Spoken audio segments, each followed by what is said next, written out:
Lionel মেসির football প্রতিভা নিয়ে নতুন করে বলার কিছুই নেই।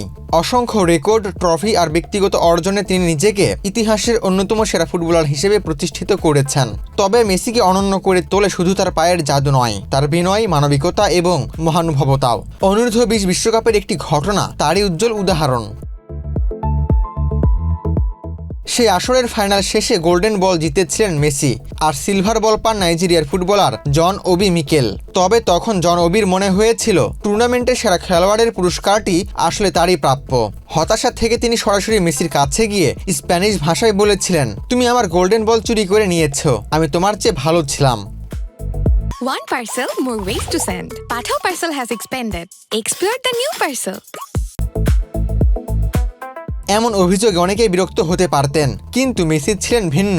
তিনি হেসে শান্তভাবে বলেছিলেন, এটা আমার সিদ্ধান্ত ছিল না, কমিটি এই সিদ্ধান্ত নিয়েছে। তবে তুমি তোমার দেশের জন্য যা করেছো তা অসাধারণ।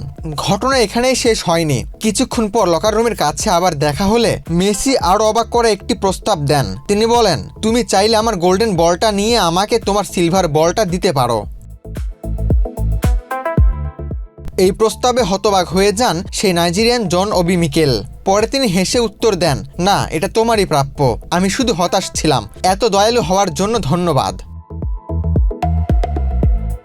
এরপর বহু বছর পেরিয়ে যায়। 2018 সালের বিশ্বকাপে আবার দেখা হয় তাদের। মেসি হাসি মুখে তাকে অভিবাদন জানিয়ে বলেন, হ্যালো গোল্ডেন বয়। পুরস্কার বিতরণী অনুষ্ঠানে সেই ছবিটা এখন আমার কাছে আছে। সম্প্রতি নিজের ইউটিউব চ্যানেলে জন ওবি সেই ঘটনাটি শেয়ার করেন।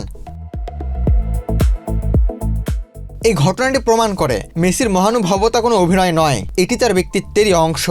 প্রতিপক্ষের হতাশাকে তিনি কখনো অহংকার দিয়ে নয়, বরং সহমর্মিতা দিয়ে সামলেছেন। নিজের অর্জন আঁকড়ে না ধরে প্রয়োজন হলে সেটি অন্যের হাতে তুলে দিতে প্রস্তুত ছিলেন। আবু তালহা, বাংলাদেশ প্রতিদিন।